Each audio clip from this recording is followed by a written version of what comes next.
welcome back, everybody, to the next edition of The Last Rep, brought to you by Hydrolyze Ultra. I'm Bob Ciccarello, joined once again by my good friend, Mr. Peter McGuff. And Peter, I understand as I'm Twittering, tweeting, Facebooking, I am social media, my friend, that we have a brand new fan out there watching the show.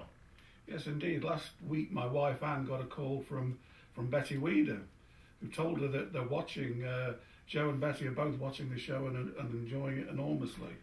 She also sent us a picture that was taken recently where they met Arnold for lunch at the Bella Hotel in Beverly Hills. And as you can see, Joe's looking great and very racy in that cap.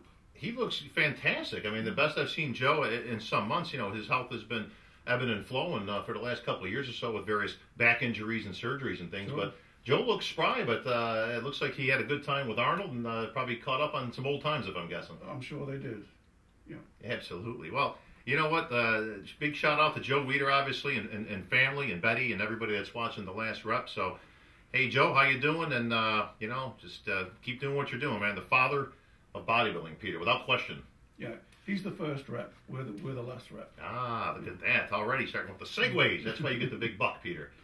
One big buck, but big buck nonetheless. But, Peter, we've got lots of stuff to cover here today in the show, so we're going to get right into it.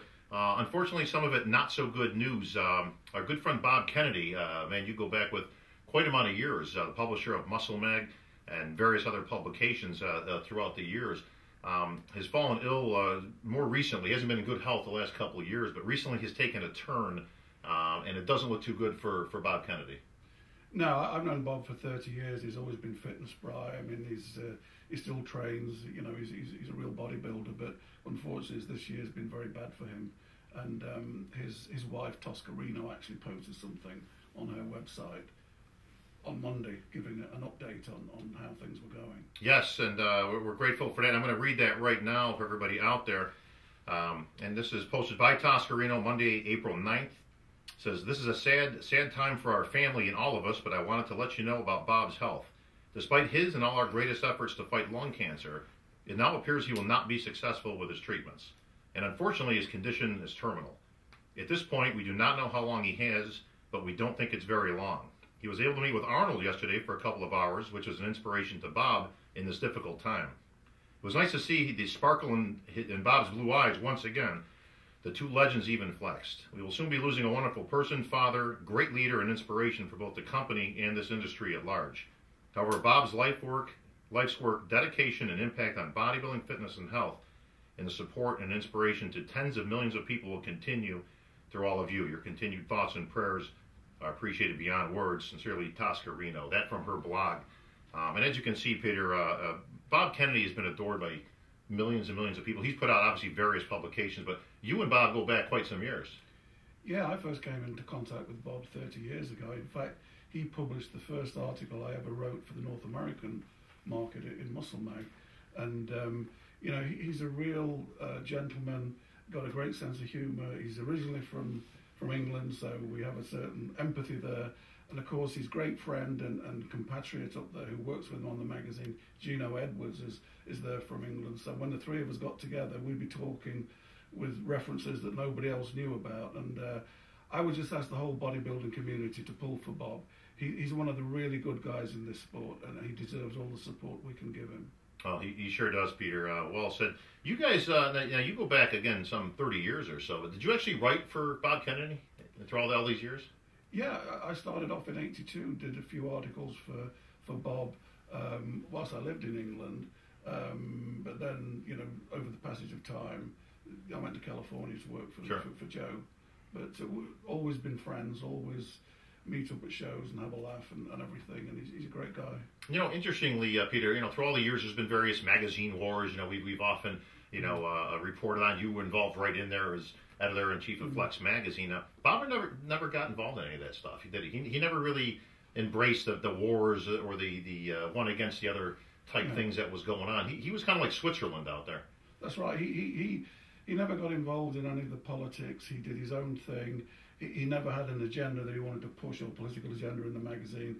It was always a very free and easy read, Muscle Mag, and that continues today with Bill Geiger, who Bob handpicked took him to Canada to be his editor-in-chief. And whatever the future has in store, Bob's legacy will live on in those magazines by the way they're produced by Bill Geiger, Gino Edwards, Tosca, his wife.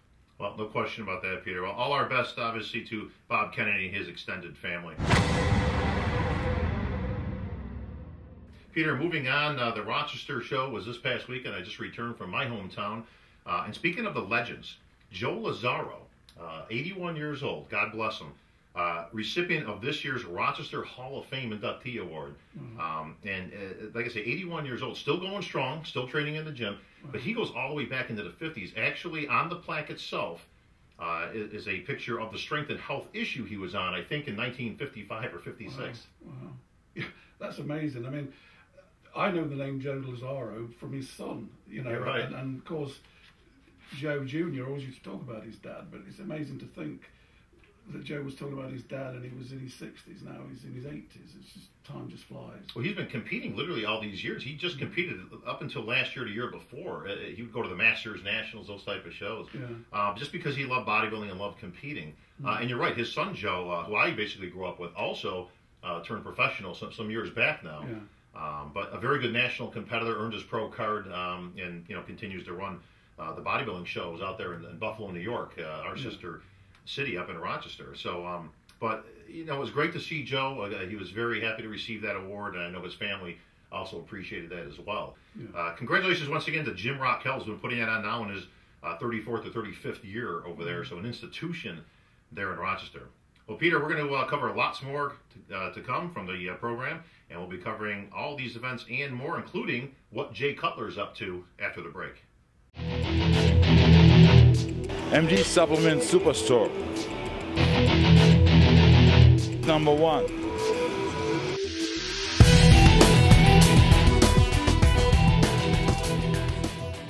Hydrolyze Ultra, the leader in cellular hydration water, has been designed by shrinking and reshaping molecules to allow a faster and more sustained delivery into your cells, along with adding electrolytes to our special ingredients. This allows all nutrients to be absorbed at a maximum cellular state. Get the advantage that top athletes have achieved. Try Hydrolyze Ultra today. Visit hydrolyzeultra.com. And welcome back, everybody. Well, Peter, before the break, I mentioned that Jay Cutler had some brand new things he was working on. And I understand that that's going to be launched this week. He's got his own product line he's been working on. It's called Alpha Helix. He's going to be unveiling that to the world coming up in just about a week here or so. But this is the first time, Peter, that I can remember an athlete actually putting out his own line of supplements or a brand while he was on top. And I say that as he's not the current Mr. Olympia, but certainly still on top. Yeah, we've got Lee Labrada and Rich Gaspari and Lee Haney to a certain extent, and Dorian Yates. Mm-hmm. They've all got the nutrition brands, but as you say, they were launched after they'd retired. I must say, when I first heard the name, I thought it was a new fitness competitor or something. Alpha Helix, sound like right? Alfred, yeah, it's his brother. But Jay's been renowned as being probably the bodybuilder that's made more money from bodybuilding and associated pursuits than anyone in history. Even when Arnold was competing, he wasn't sort of accumulating this sort of wealth, and it just shows the business side of him is always at work. No question there. I mean, and Arnold, as you mentioned, made all his money after he was done competing. Don't forget 1980, of course, as we talked about before, was his comeback. Yeah. So really all the money that Arnold made was in bodybuilding at that point, then into the movies, of course, and everything else. But Ronnie Coleman just launched his own product line, which is sort of a distribution style, but he has his own line also. But again, 4 or 5 years removed from the stage. I would just think that this is should be common knowledge, Peter. I mean, shouldn't more athletes look to launch their own brands while they're competing, or is that something you can't focus on while you're trying to be the best in the world? I had a conversation with an athlete just the other day who's still competing, who was talking about what he's going to do when he retires. And I told him, whatever you decide to do, start doing it now. Because once you're off the stage and you're not in the magazines and people aren't surrounding you, the momentum of your name slows down. So the last 2 or 3 years of your career, use the spotlight you've got in the magazines to push your interest after bodybuilding. You were always fairly close with Dorian Yates, something he should have done years ago, because he came out with his own brand, but that was years after he was off the stage. But he was involved with another company. He was the figurehead. Right. Kerry Kays ran the business side of it. So he was still doing that in the last 2 or 3 years career, but then went on to his own brand. Well, I tell you what, we're going to keep a lookout for Jay's new product, again, coming out next week. So look for Alpha Helix out on the shelves. And I understand from the inside sources, the people distributing this, that this is an excellent product line, very innovative and very new. Doesn't surprise me when it comes to Jay Cutler and what he brings to the table. Jay always thinking outside the box and continues to run Jay Cutler Enterprises with anything from T-shirts to pictures to posters to DVDs, and now his own product line. So best of luck to you out there, Jay, and hopefully we'll get Jay on the show not too long after he launches it to see how he's doing. Right. All right, Peter, well, moving on with the program, the LA Grand Prix coming up this weekend. I'm back on the road once again. A John Lindsay show, and as you know, he runs every show when it comes to Southern California. Right. And everyone has that stamp that the captain puts on his shows. He runs a tight ship when it comes to NPC and IFBB competitions. Yeah, he's made a standard out there, both for the regional contests and then the USA's, which, you know, has more competitors than the cast of Ben-Hur, just about. That's for sure. He runs a great show. He's got a sense of humour. There's a consistency to what he does, which attracts the audience and the fans. Well, one thing I've known about John over the years is everything is black and white. There are no shades of gray when it comes to the captain, and that's what I mean when I say he runs a tight ship. But you know what? Those shows are some of the best run shows. He's got a crew that knows what they're doing, fills that auditorium every single time. And I kind of like the idea. The LA Grand Prix is a pro-am, Peter. He's got the NPC Amateur show along with the pro show. Now, he doesn't have any men competitors, so don't look for it out there, guys, because there isn't an LA men's pro show. What this is a men's and women's physique show. Now, this is something brand new on the docket that we have these days, Peter. Now, this isn't something that was around when you and I were coming up. Men's physique and women's physique are two totally different worlds. Sure. I mean, when I first heard men's physique was coming out, I wasn't sure which way it was going. But I can see that, you know, what's happening is more and more people over the years, the last 10, 15, 20 years, are getting into the gym. Everybody's into the gym. So they come in, they train a little, diet a little, they see a little bit of muscle, and then being human beings, they think, well, there must be some performance to this, some way I can exhibit this. Of course, if you go into hardcore bodybuilding, you have to be 250 pounds at 5'2", you know. So this is a more streamlined look for these guys. And I must say, the shows I've seen, I've been very, very impressed with the conditioning of the men's physique. You know, some pros should think of getting into that sort of condition with the crisp abs and everything. Well, the guys look great, and you know, it was interesting because it was met with a lot of opposition. I'm thinking obviously from the bodybuilding contingency out there who looked upon it as something, you know, infringing on our territory. But you know, at the end of the day, it's the NPC, it's the National Physique Committee, and the bottom line is it's all encompassing, and they want to include as many people as they can into the world of bodybuilding. So I think it's just a great extension and a great opportunity for people to get their feet wet on stage, compete, and work on their physiques.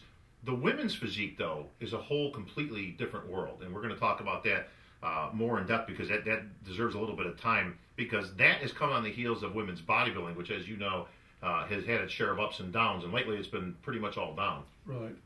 Yeah, well, you know, again, it gives a channel for women who don't want to, you know, develop that level of muscularity that you see in pro women's bodybuilding. It gives them a target to aim for and an arena to compete in. Of course, the conundrum is how much muscle is too much muscle.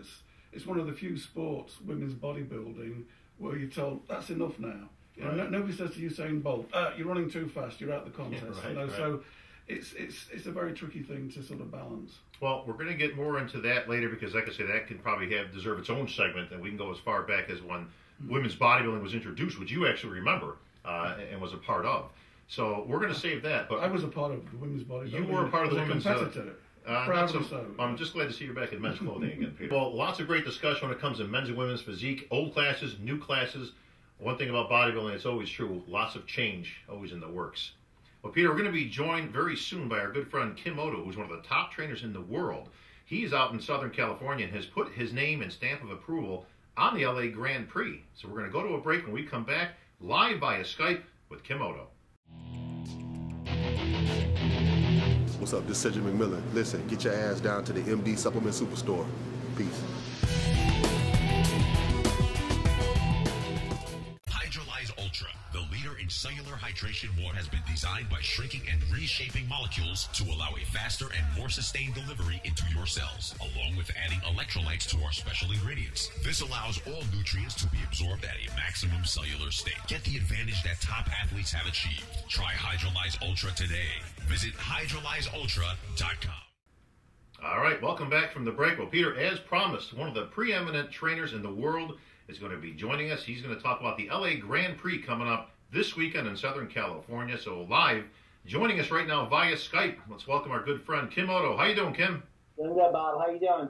I'm doing well, my friend, and getting ready for the big flight out to LA. I know you are instrumental in this show now, putting your hat into the promotion side of things. I understand that Odo's Angels is now the title sponsor on the pro portion of the event. Yes, I've been very lucky and very blessed to be able to work with John Lindsay on sponsoring some of the pro shows out here this year. So it's been a lot of fun. It really has been. Well, I know you don't have a whole lot of time for fun because you train thousands of girls literally, but I know you probably got a few in this show. But I wanted to get your opinion, as obviously you are the trainer to the women's stars out there in the IFBB and NPC.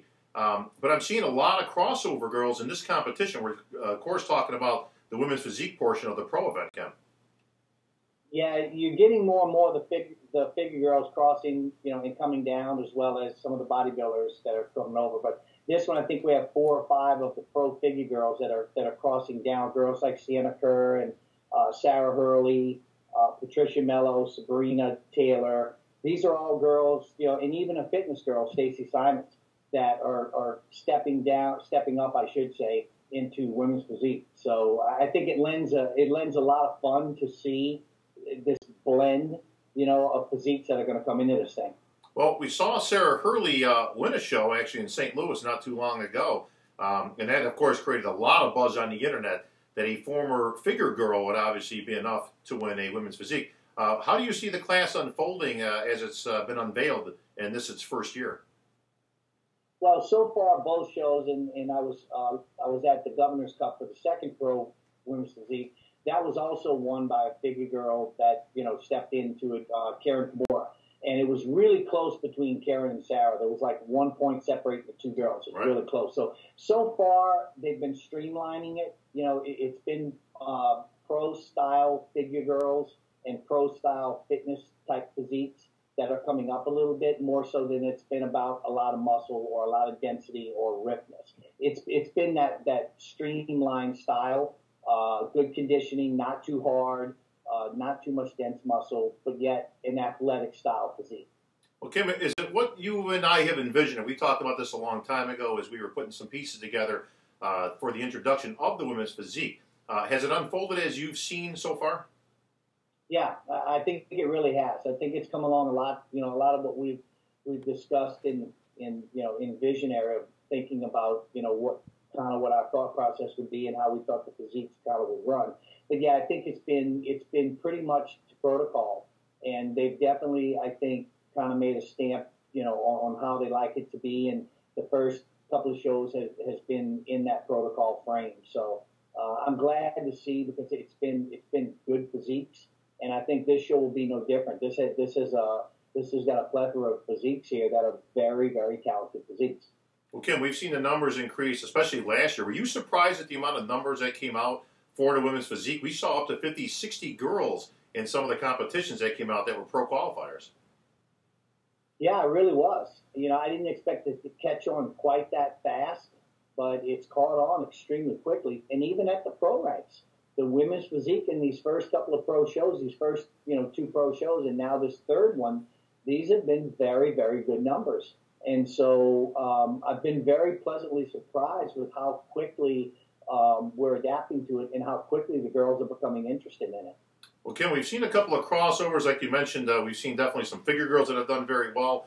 We're going to see a couple of fitness girls, and of course, Stacey Simons, who was very good in fitness years ago, now making the switch.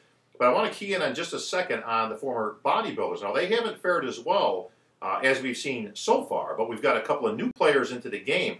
Most notably, Karina Nascimento, who actually won the very first Physique Pro show, that being in Arizona. She'll be in the mix. And, of course, Chris Murrell. Now, that's a name that a lot of people kind of look at and they go, wait a minute, wasn't she the Miss USA winner from a few years back? has downsized considerably and is throwing her hat in the physique ring. How do you see these two matching up in this lineup?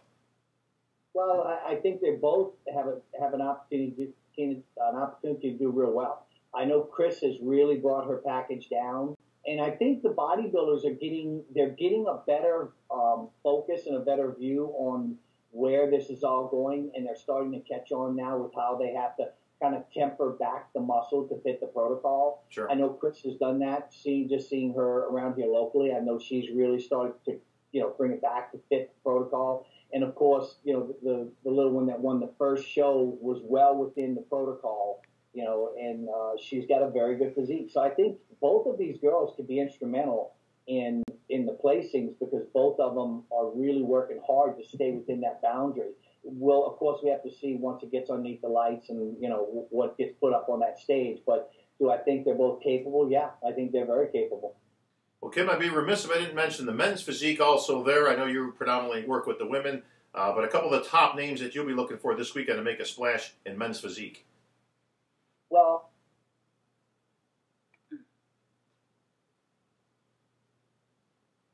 was in the very first men's show. He took third there.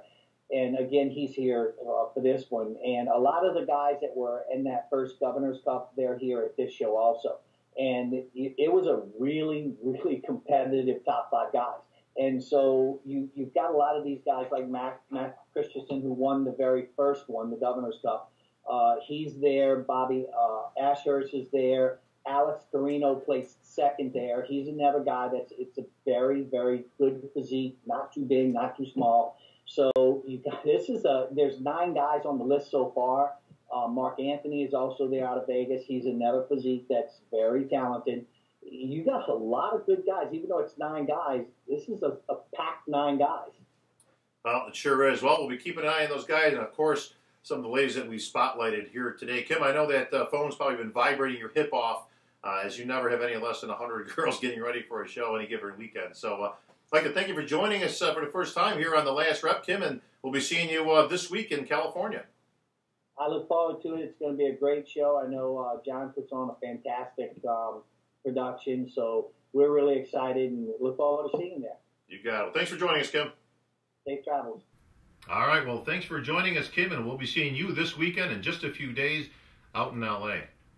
All right, Peter. Well, Kim Odo joining us here for the first time. Skype, the brand new method of communication here in the present day. Yeah, and Kim speaks a lot of sense, but that's exactly what we expected. Yeah, no question about that. He works with thousands of girls, not hundreds, thousands of girls. How he is able to manage all this is completely beyond me. Well, I think, I spoke to him once and I said, what's the money like for this? He said, well, each girl, it's like $10. I said, well, that's not much. He said, but that's all I can afford. Yeah, you gotta love it. I'm gonna pass that one along to him when I see him in LA this week. Peter, I want to get into the record numbers that have been taking place at the NPC shows lately, and it's really kind of amazing because, with the downturn of the economy, people are cutting back, they're not doing as much. It has clearly not extended itself into the bodybuilding community because we're seeing numbers. There was 375 hard body competitors at the Ronnie Coleman Classic just a couple weeks ago, over 500 with crossovers. These are basically regional shows, Peter. Why the upsurge in an economy that's supposedly down? Well, one of the main reasons, obviously, is the expansion of the classes, the different classes that have come in. And they've really taken off men's physique, women's physique, bikini just 2 or 3 years ago. So you've got, there's a place for everybody, whatever your level of training, hardcore bodybuilding, men's physique, women's bodybuilding, bikini, figure, fitness. you can sort of pick your own Sure. channel for that. And, it's amazing, really. I mean, not just the number of competitors at Ronnie's show, but I heard there was 4,500 spectators. Yeah. I mean, well, each one of those competitors brings 3, 4 people with them. So you start adding up those numbers, and it runs pretty true. Yeah. It's no wonder that these shows. I mean, all the Europas, and that's coming up at the end of April in Orlando. Another big monster show. Branch Warren show also in Texas. Texas is big for bodybuilding and always has been. Yeah. But the USA numbers and the national numbers are now approaching and are going to go over 1,000 competitors for the first time in history this year. We're going to get to the point eventually where there's more competitors than there are audience members. Yes. But really, I remember first nationals I saw when I came over here was 1992, and it was a massive event in Orlando. But I think there was like 200 competitors total, but there was just two classes, women's bodybuilding and men's bodybuilding. So the expansion is purely down to the number of classes we now have. No question about that. Well, we'll give an update on the LA Grand Prix, obviously, next week, and those numbers rolling in. But, Peter, I want to move into our next segment, and, of course, we're going to start reviewing some of the new stuff that's out in muscular development. I understand you have the latest copy on you here. Now, Peter, I hear through the grapevine, mainly me and you, that you actually have a bone to pick with yours truly here because of the article. Now, this is my first article out here, Chick Chat. Right. Of course. And it's called The Lost Art of the Pose. Now, this is a piece that I did as my intro piece into muscular development, which deals with, basically not only the lost art of the posing, but obviously, and I addressed a fact in here, that we had changed the ruling some years back, something that you and I are definitely on opposing sides of, that would get rid of scoring the posing round. Now, I understand that you don't quite agree with that. Well, we've had this discussion before. I feel that why even have a posing round if it's not scored? It's like having the Super Bowl, playing the first two quarters, then the third quarter they come out and run drills with no scores and then go back to playing. And I think that I'm a great proponent of getting classical posing back in, as I said in the last word a few weeks ago. But I think in some ways the posing round is back to being scored again, even if only subconsciously, because since the authorities brought in the confirmation round, where the 50% of the points are given at the finals, at the end of the finals, that the judges are automatically looking at guys during the posing round and thinking, as he improves, he got harder, he's got softer. And I think that if the athletes are smart, they'll put on a wham-bam posing routine to sort of compound that feeling that this guy's on or he's made a difference. So in a way, I think unofficially it's not scored, but I still think, it's a chance for the judges to spot who's coming forward and who's going backwards. Well, we've had the point-counterpoint for years now, which is always fun to debate with you. But the reason that I put in, and I specifically as the athlete's rep put in, that we get rid of the scoring of the posing round, because it was never scored. That was a big fallacy, even back in the day, that they were scored on their routines. They were never scored on their routines. They may have thought they were, but I think that's a little disingenuous to let the guys believe that they're being scored on a routine. But the other point I always had, Peter, was, we've had some less than stellar athletes that have had maybe some of the best routines that are out there. If you were legitimately scored on the posing round, but were arguably the worst physique in the competition, that could bump you up into a 4th or 5th place spot. How would that work? Yeah, but you never were based on the routine. I mean, let's be honest, we've had some great, Russ Testo would be Mr. Olympia if it was based on posing. I still think it's the forum for the guy to individually not go through the mandatories, but show his best poses to his best advantage. And so you're still judging the physique. You're not. So you're judging the physique, but you're not really judging the routine. Oh, no, you're not. I mean, but obviously if two guys are equal and one puts on a great posing routine, that's going to catch the judge's eye more than the other guy. I think it's still another opportunity for an athlete to impress himself on the judges by coming out with some really stirring, heart-thumping music that makes people think, wow, this guy's good. Well, I ain't going to let you off the hook that easy. This deserves its own segment of the point-counterpoint type debate. So we're going to do that actually in a future episode here. But I won't give you the last word on that, but I will give you the last word. Hey guys, this is Branch Warren. Check out the MD Supplement Superstore.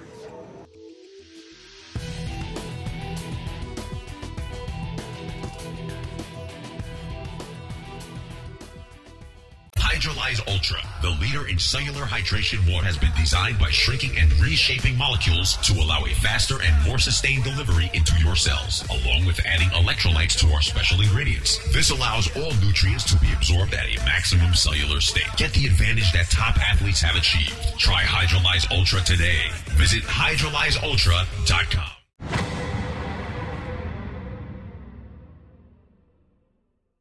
Is it me, or is this ripped glutes thing getting out of hand, or more succinctly, getting out of trunks? When viewing contests, do we need to be treated to a parade of 260-pound guys hitching up their trunks to signify that if you want to kick their ass, you better be prepared to lacerate your feet?